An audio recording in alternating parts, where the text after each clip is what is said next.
All right. Hello, everybody. Welcome to the podcast. I appreciate you all tuning into the show. Thanks for tuning in, listening, watching. Um, Episode 977 here.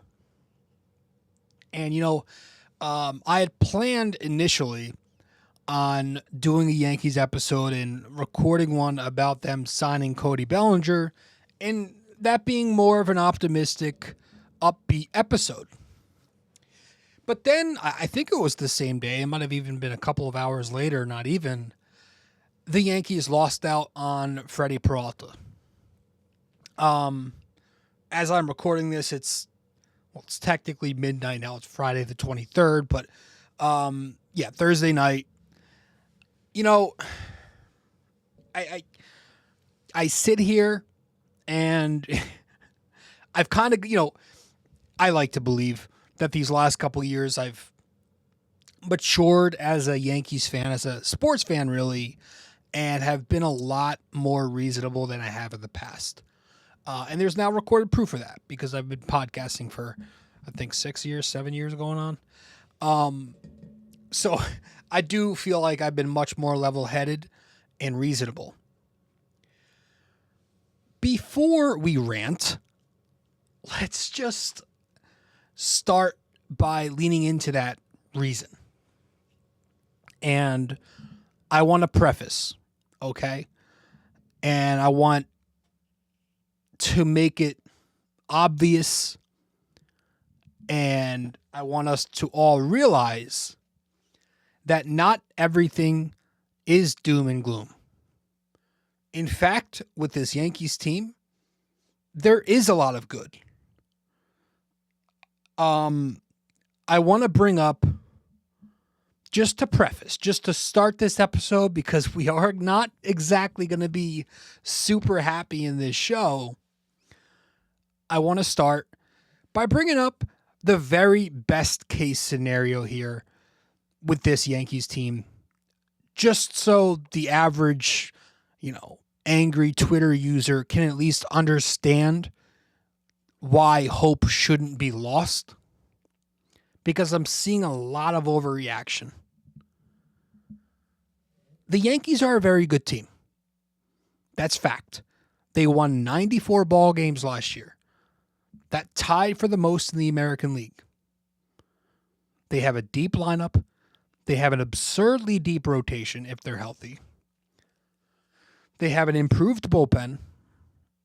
You're getting David Bednar, who's one of the best closers in baseball, for a full season, which means you no longer employ Devin Williams, who was one of the worst closers in baseball last season. You also lost out on Luke Weaver, which might become a positive, being how much of a headache he became in the second half. And you no longer employ Mark Leiter Jr., who I think everybody disliked. You're getting a full season of Camilo Doval, who's another all-star reliever, who had a full offseason, and he will have a full camp to work with Matt Blake. You're getting Ryan McMahon for a full season too. And as much as you might not like McMahon, he's damn sure a hell of a lot better than whatever garbage that was at third base last year. The LeMahieu, Peraza, Vivas, etc. rotation. He's a hell of a lot better at third base, and he's also got some more offensive upside than those guys. Jose Caballero, who everybody loved, will play shortstop for the Yankees over the guy who everybody has grown to hate. And he'll be doing that for at least a month. We'll see what happens after. Caballero, while similar offensively to Volpe, is guaranteed to play good shortstop, and he's guaranteed to actually use his speed when he's on the bases. You can't say that for Volpe. You can't say those two things for Volpe. You have Jazz Chisholm Jr. finally playing second base for a full season 3 years later, not having to deal with his inconsistencies at third base. You're getting 500 plus at-bats from Ben Rice, who hit 30 bombs last season, and it was a year that at least by the metrics, was considered unlucky. You've got Cam Schlittler for a full season and not just the month that he was here or 2 months that he was here. You've got Luis Heel for a full season and healthy. You have Garrett Cole for the second half of the season. So when fully healthy, you have about 8 starting pitchers. So that gives you options for the bullpen. The bullpen itself has 5 times the amount of velocity than it did this time last year. And you're bringing back the number 1 lineup in baseball that was like top 3 at worst in every major category. Homers, runs, OBP, slug, WRC plus, etc.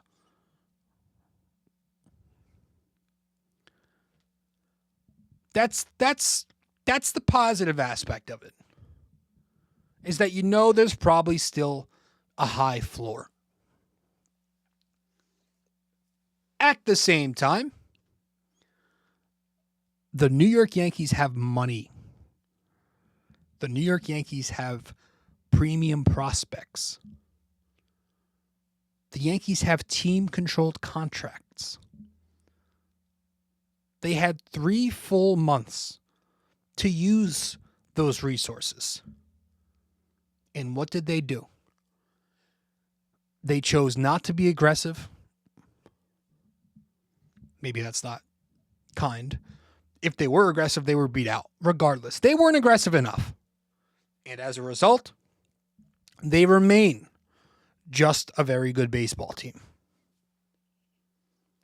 Aaron Judge, the captain of your organization, possibly the best right-handed hitter maybe ever, the second best player in baseball, turns 34 years old in April. Garrett Cole, ace, future Hall of Fame pitcher, will be 36 years old before the regular season ends. Giancarlo Stanton is hanging by a thread. Don't even need to go there. The window's closing. It's closing, and you did very little to optimize on that. I saw a very good point. As much as I criticize Twitter users on here, I did see a good point by somebody on Twitter, and I want to quote it. He said, if you're rational about every free agent, you'll always end up third. I think that applies to trading prospects for players too. Yankees will sit tight with their prospects whose value will continue to deteriorate. My gosh, did I love that when I read that. It's so true. You need to be able to overpay in this market to get talent. And Cashman's obsession with getting value back in trades and value on the free agent market, while it can be his best friend, is also his worst enemy. He is obsessed with getting value and winning the trade, winning the signing. You're not getting an ace like Peralta with Chase Hampton. You're not signing a strikeout king like Dylan Cease for $100 million. Just look at all these names that were available early on in the wintertime to add to a banged-up rotation, to add to a questionable bullpen that the Yankees went over on. They struck out, or they didn't even try to take the bat. Freddie Peralta, Dylan Cease, Mike King, Ranger Suarez, Tatsuya Imai, that was the one everybody hated to lose, Edwin Diaz, Robert Suarez, Pete Fairbanks, Ryan Helsley, Ryan Stanek, Devin Williams, Mackenzie Gore, Hunter Harvey, Gregory Soto, Luke Weaver, Brad Keller, Edward Cabrera. Am I missing anybody? I am sure I am. But that right there is 0 for 17. The once great evil empire New York Yankees. But instead, we're walking away with minor league contracts and a couple of project arms in hopes that Matt Blake can do magic. Does that sound like a big market, or does it sound like a mid-market? You tell me, because I'm looking at the World Series winner who went out and got Edwin Diaz and got Kyle Tucker and probably some other big name that I'm forgetting off the top of my head here. Regardless, the entire American League East went out and got big names, multiple big names on some of these teams. They improved, except for the Rays, but nobody cares about them. So I don't really care how talented this roster is. When you because when you have an entire offseason to make it even more talented. You have an entire offseason to keep up with your competition and try to get ahead of your competition. You need to be doing that in this win now window. But instead, at least on paper, right? You're falling behind.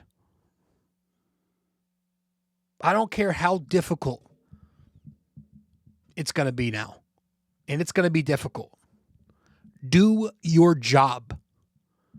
The Yankees need to go and get a top-line starting pitcher. Joe Ryan, Sandy Alcantara, Framber Valdez. I do not care how much of a scumbag one guy might be, how much money another guy might be, the prospect capital. Get the job done. And pitching, too. I want pitching. The whole, right-handed catcher, right-handed outfielder thing, it's important. But the lineup's going to rake, and you can always address that in season. The Yankees usually like to do that stuff in camp.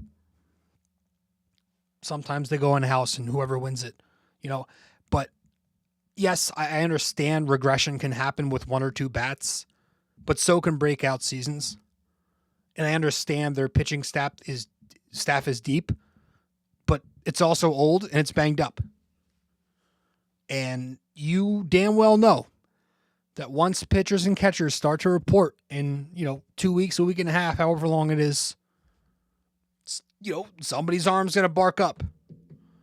A couple of guys might go down. This happens every year with every team. It's happened to the Yankees a lot this decade.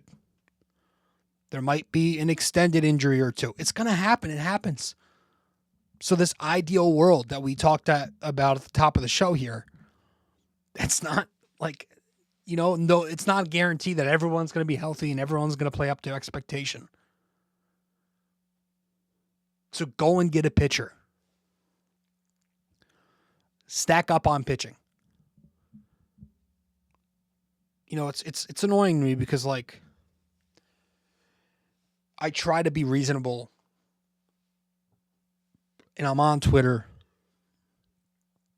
and I'm like, go get pitching because I really like this lineup and people want to counter, whenever somebody brings up how great this lineup was last year and they were great.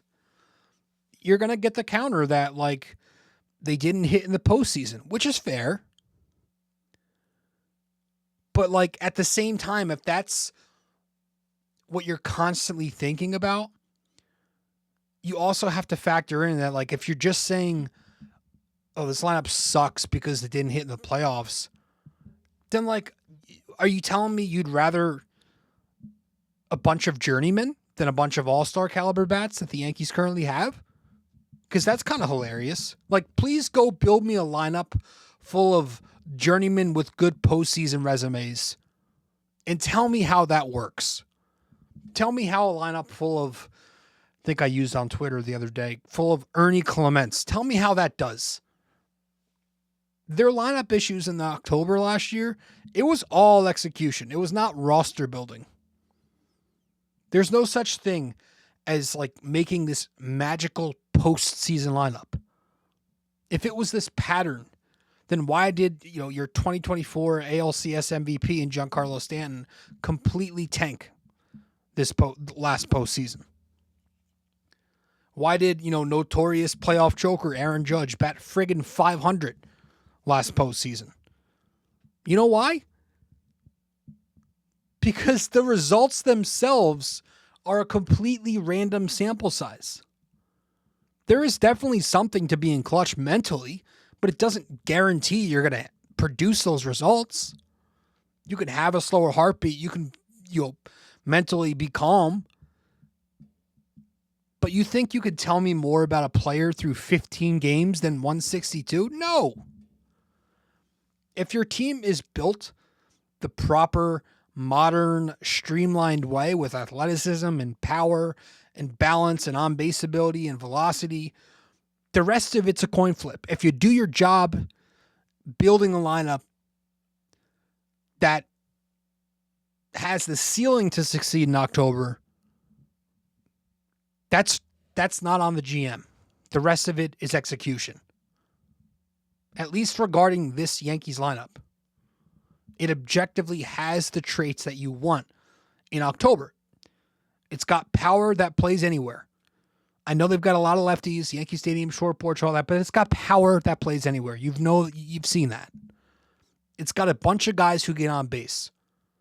It's got actual speed, and it's no more station-to-station slop. You've got some speed. It's not a lot, but it's enough. Can it use more right-handedness to avoid being put into matchups? Sure. But you get the point. If the GM does his job with the lineup, it doesn't need to be overhauled for not coming through in the playoffs. It just needs to produce next time. You're making excuses for the players by putting everything on Cashman. So I don't think the lineup is a Cashman problem. I think people massively underrate this lineup. And to the doofuses, that's such like a 1980s term. I don't know why I use that word. I feel like I'm in Saved by the Bell. To the people, I'll be kind. To the individuals who think that like Aaron Judge is the whole team, it's Judge or bust. And I know, again, the playoffs it was, but you're not going to replace Ben Rice and Jazz Chisholm and Cody Bellinger because they didn't produce. They're obviously good, so they just need to be good when it matters. Judge isn't the whole team. I really wish that that's the bad thing about Judge is he's such an anomaly that it makes everyone else seem underwhelming. If Judge was just good, he wouldn't stand out. So you would look at like the 6 or 7 guys who had 125 WRC pluses last year and be like, whoa, that's depth. But you look at Judge, who's sitting like 2-0 whatever, and everybody else, and it seems like a massive drop-off, but that's just because you have the greatest right-handed bat. Kind of getting off track, but I am very, very, very, very, very, very frustrated with Cashman while acknowledging that this Yankees team is still very capable. I'll keep saying that. It's the best roster Aaron Judge has had by far. I mean, you can rival it with, was it 2018? But it's a very good roster that you need to win with. And you just need a couple of more things. One more, get a starting pitcher who's good. And I am all in. But we just went through all those names. Strike three, strike three, strike three, strike three. Still some guys left. But, you're going to have to make a trade. There's no guarantee some of these guys are going to get traded. Do the Yankees, are they willing to sign for Amber Valdez? Are they willing to overlook the issues that, he's had in the clubhouse? Didn't seem to care with Chapman or Domingo. But hey. So that's where I am. That's where we are. I appreciate you all for tuning in. We're going to wrap this one up right here. The Yanks keep getting bullied around.